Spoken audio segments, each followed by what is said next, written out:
Kirchhoff's it is first law. According to this law, the algebraic sum of the current at any junction is 0. If I1, I2 current flows towards the junction O and I3 and I4 current flows away from the junction, I1 and I2 will be taken positive and I3 and I4 will be taken negative. So algebraic sum of the current that will be equal to I1 plus I2 minus I3 minus I4, it is equal to 0.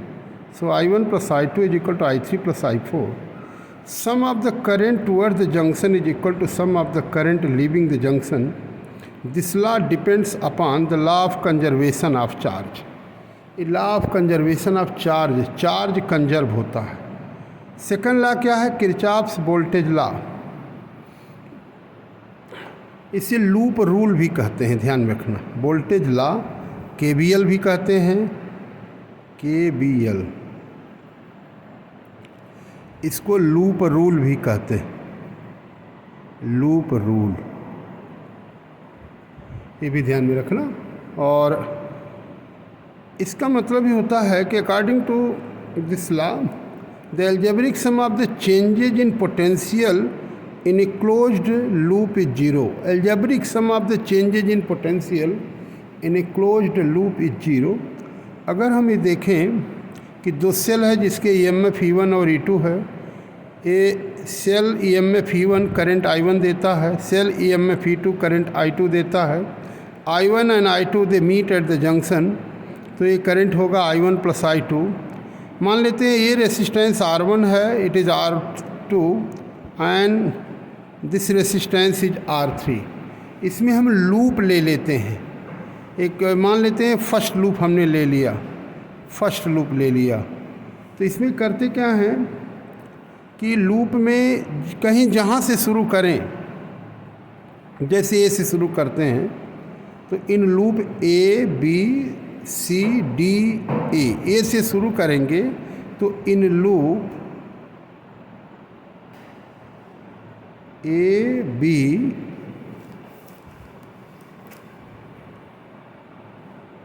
C D A जहाँ से शुरू करना फिर वहीं पे आ जाना. तो algebraic sum delta changes in potential in a close loop is 0. पूरे पोटेंशियल में हर ब्रांच में जितना पोटेंशियल है सबका जो अलजेब्रिक सम होता है इट इज इक्वल टू 0. दूसरे तरह से हम ये भी कह सकते हैं कि in other words it is the algebraic sum of the changes in potential it is equal to the algebraic sum of the EMF in a closed loop. अभी देखते हैं इसमें कि और किस प्रिंसिपल पे वर्क करता है. It works on the principle of conservation of energy. Electrostatic force हमेशा कंजर्वेटिव फोर्स होता है. जैसे ग्रेविटेशनल फोर्स कंजर्वेटिव, वैसे ये भी इलेक्ट्रोस्टैटिक फोर्स. और हम देख रहे हैं इस लूप में जहाँ से शुरू कर रहे हैं फिर वहाँ पे आ रहे हैं, तो क्लोज्ड पाथ में कंजर्वेटिव फोर्स के द्वारा जो वर्क डन होता है वो 0 होता है. और हम ये भी देख रहे हैं कि पोटेंशियल क्या होता है, एक तरह का वर्क डन ही है. तो वर्क डन, तो algebraic sum of the potential in a closed loop is 0. अब अगर हम ये देखें कि ज़रा फर्स्ट लूप को लें ए बी सी डी ए, तो यहाँ पे अगर हम देखें ए से बी के बीच केवल वायर है, नो ड्रॉप, कोई पोटेंशियल का ड्रॉप नहीं हो रहा है. लेकिन देख लेना ज़रा इसको. हम करते क्या हैं, अब इसमें हम देखेंगे कि करंट इधर आ रही है, करंट हमेशा हायर टू लोअर जा रही है, हायर. और हम जब लोअर से हायर जाते हैं करंट हमेशा हायर से लोअर की तरफ आती है.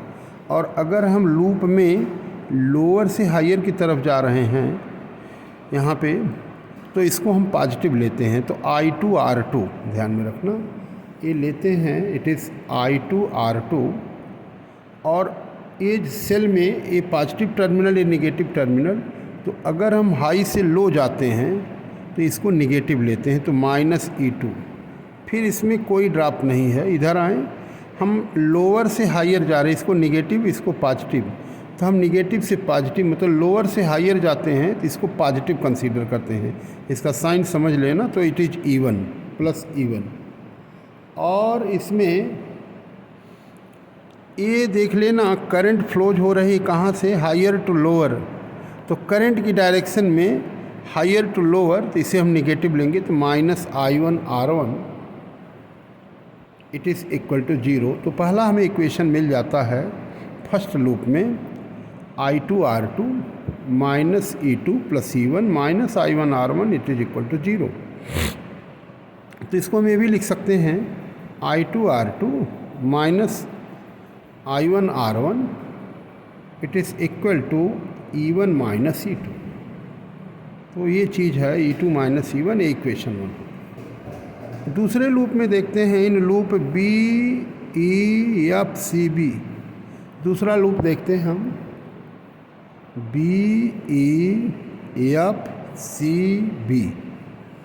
BEFCB जरा देखते हैं, BEFCB,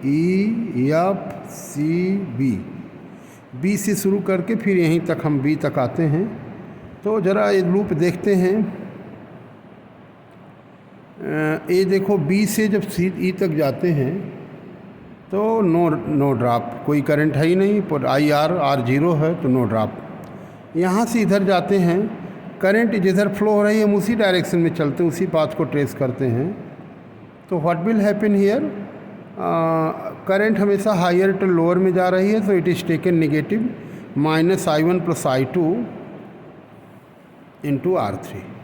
और फिर इधर आए तो हम लोअर से हायर में जा रहे हैं, so it is taken positive, negative और पॉजिटिव, तो इसको हम +E2 लेते हैं, +E2। इधर आए, यहाँ से ऐसे ही E2 करंट की डायरेक्शन में जा रहे हैं, मतलब हम हायर टू लोअर जा रहे हैं। हायर टू लोअर जाते हैं तो इट इज़ टेकन नेगेटिव, तो हम ये भी कर सकते हैं, ये हो जाएगा -I2R2 it is equal to 0, and thus we get the result here I1 plus I2 R3 and plus I2R2 it is equal to E2। इसी तरह से हम लोग यहाँ पर किरचॉफ लॉ का यूज करके find the equivalent resistance between A and B। Example दिया हुआ है, इसको देख लेना थोड़ा, कि दो पॉइंट्स A और B है, उनके बीच 10 ओम के ये देखो ये रेसिस्टेंस लगे हुए हैं, 6-7 रेसिस्टेंस हैं। तो what is the equivalent resistance between A and B। Kirchhoff law का यूज करके हम इसको कैलकुलेट भी कर सकते हैं। इस तरह का यहाँ पे किया भी हुआ है, देख लेना। और किरचॉफ लॉ का यूज करके हम A और B के बीच इक्विवेलेंट रेसिस्टेंस इस तरह से निकाल भी सकते हैं।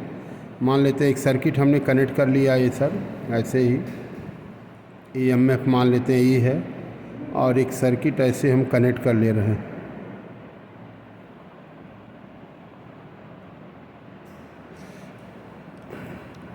अगर हम करंट यहाँ ये सेल अगर I करंट दे रहा है तो देखो ये I1 होगा, और इधर से करंट अगर I गया, इधर I1 चला गया, तो इसमें क्या होगा, इसमें I माइनस I1 करंट आएगी, ये केयर करना। अब यहाँ पे देख लेना, ये 10 ओम में इधर I1 चला गया, इधर I माइनस I1। अगर इधर I2 चला गया तो इसमें कितनी करंट आएगी, इसमें I1 है तो इसमें I1 minus I2, I1 minus I2 current आएगी। इधर I1 माइनस I2, इधर I माइनस I1।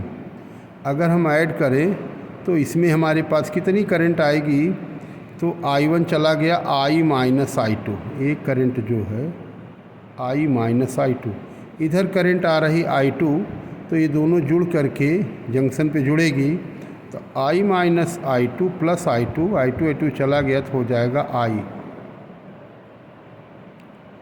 तो ये जो है ये हमारे पास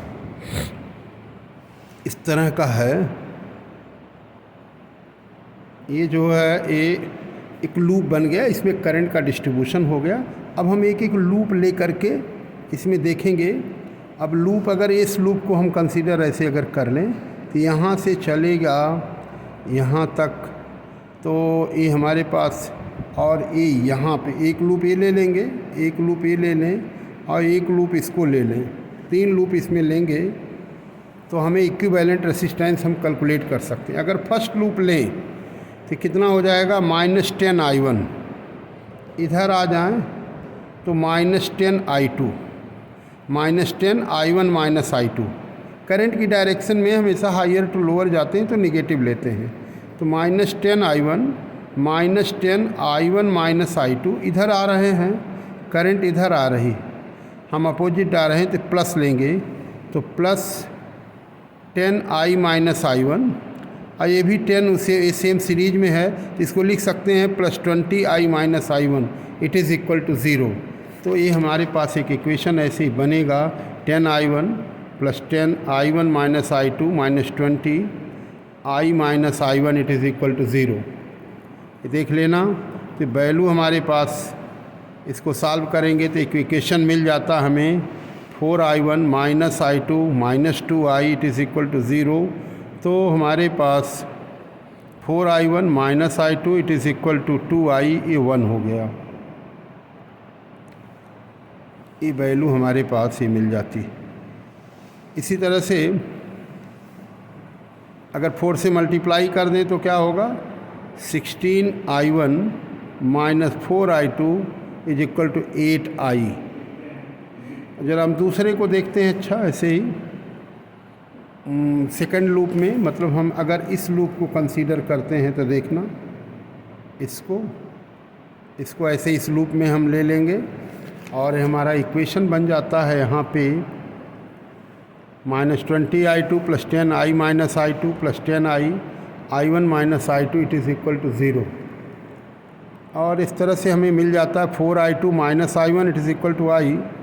दोनों इक्वेशन को हम सॉल्व करते हैं, और फर्स्ट और सेकंड दोनों को जब सॉल्व करेंगे तो हमारे पास मिलता है I1 is equal 3/5I, I2 is equal to 2/5I।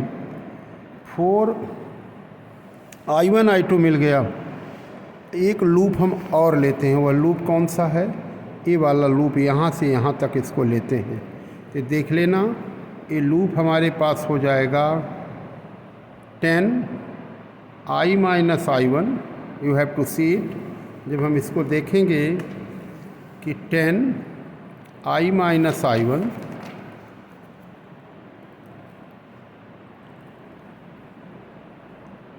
-10I -I1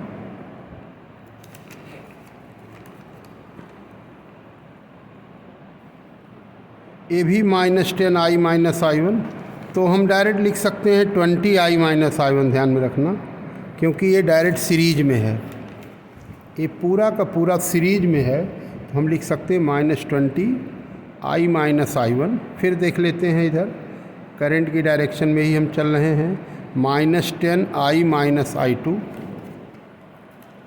-10I -I2, और ये हमारे पास ये वैल्यू आ गए, और ये हो जाएगा lower to higher +E it is equal to 0। इस बेस पर हम यहीं पे आगे सॉल्व ऐसे कर सकते हैं। तो E इज इक्वल टू, देख लेना, 20I -I1 +10I -I2। अभी हमने एक चीज़ और देख रखा है कि I1 is 3/5I and I2 is equal to 2/5I। तो हम इसकी वैल्यू को अगर पुट कर डालें तो ये हो जाएगा 20I -I1 3/5I +10I -I2 2/5I। अगर हम पुट कर दें तो मिलता कितना है, 20 × 2/5I प्लस 10 इंटू 3/5 तो 4 5 जा 5 4 जा और 5 2 जा, तो हमारे पास 8i प्लस 2i, यही ई हो गया। तो 8i plus 2i it is equal to 6i, it is 14i। और अगर टोटल रेसिस्टेंस R मान लें, E is equal to I R, it is equal to 14i, I cancel हो गया, R is equal to 14 ohm. This is the equivalent resistance in this circuit. ये balance Wheatstone bridge नहीं है, ध्यान में रखना।